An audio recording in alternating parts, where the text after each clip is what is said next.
Phobias and panic attacks. What's the connection? Hey friends, welcome back to the channel. So good to see you here. Today, we're going deep into one of those topics that most people think they understand, but very few truly do. We're talking about phobias, those intense, irrational fears, and how they can sometimes lead to something even more overwhelming, panic attacks. You know those moments where your heart feels like it's about to explode, your lungs can't catch a break, and your brain is yelling, "Get me out of here." Yeah, that's what we're unpacking. So buckle up. This one's going to be equal parts eye-opening and totally relatable. Let's start at the beginning. What actually is a phobia? It's not just being scared of something. It's an excessive, persistent, and irrational fear that kicks in even when there's no real danger. So it's not, "I don't like spiders." It's, "I will literally leave the house if one shows up." These fears can revolve around objects, situations, or even activities, like flying, public speaking, or getting a shot. The list is long, and yes, there are some hilarious-sounding ones, like arachiburophobia, the fear of peanut butter sticking to the roof of your mouth. Weird, yes. Real? Absolutely. The common thread? People with phobias know they're overreacting, but that doesn't make it stop. Now, let's zoom in on panic attacks. These are sudden, super intense waves of fear or discomfort that can feel like a total body meltdown. Your heart races. You can't breathe. You're sweating, dizzy, maybe even trembling. And the worst part? Your brain might convince you you're dying, having a heart attack, or losing your mind. It's your body's emergency alarm system blaring at full volume. But there's no fire. Panic attacks are terrifying, and even though they usually peak within 10 to 20 minutes, they can leave you rattled for hours. Okay, here's where the connection comes in. Let's say you have a deep fear of, elevators. You've been avoiding them for years, using stairs even if it means 10 flights up. But one day you're stuck, there's no staircase, and you're running late. You get in the elevator. The doors close. Suddenly, your chest tightens, your hands go clammy, and your heart starts pounding like a drum. That's not just fear.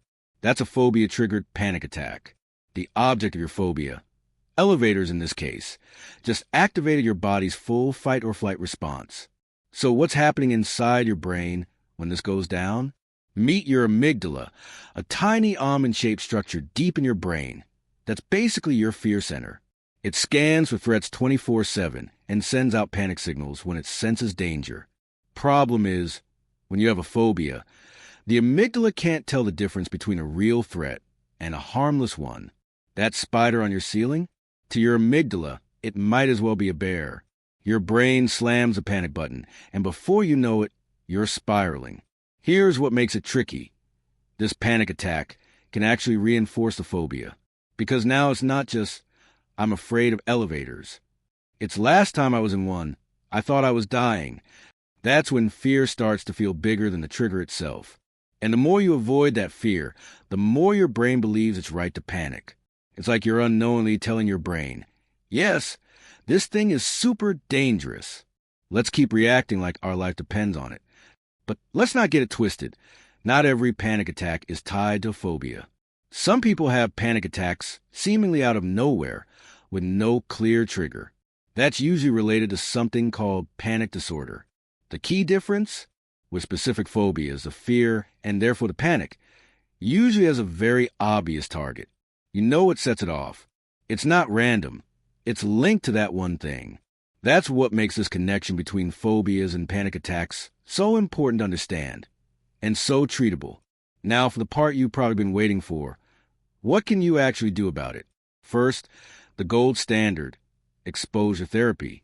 I know, it sounds terrifying to even think about facing your fear, but it's done in super gradual steps. If you fear dogs, you might start with looking at pictures, then videos, then maybe seeing a dog from across the street. Step by step, your brain learns, okay, maybe I don't have to panic about this. Exposure works because it slowly rewires your fear response. There's also cognitive behavioral therapy, CBT, which is honestly like a gym workout for your thoughts. You learn to challenge the scary ideas that feed your phobia, like turning, "This plane is going to crash," into "Flying is statistically safer than driving, and I've done this before and survived." CBT helps you shift from automatic panic to realistic calm. It takes work, but it works. And here's the underrated but wildly effective tool, breathing. I know, just breathe sounds like one of those throwaway tips. But your breath is literally the control panel for your nervous system. When you slow your breathing, especially your exhale, you're telling your brain, hey, we're safe now. Add in some grounding techniques, like naming 5 things you see around you, and boom, you're already lowering the volume on the panic. For some people, medication can help manage symptoms, especially when therapy isn't quite enough. We're talking SSRIs, beta blockers, or anti-anxiety meds, depending on your needs. Always talk to the doctor. But just know that needing meds doesn't make you weak. It means you're taking steps to support your brain chemistry, just like you would with any other health condition. Last but not least, humor and kindness. Seriously, if you can laugh at your fear just a little, or talk about it with someone who gets it, it loses a tiny bit of its power.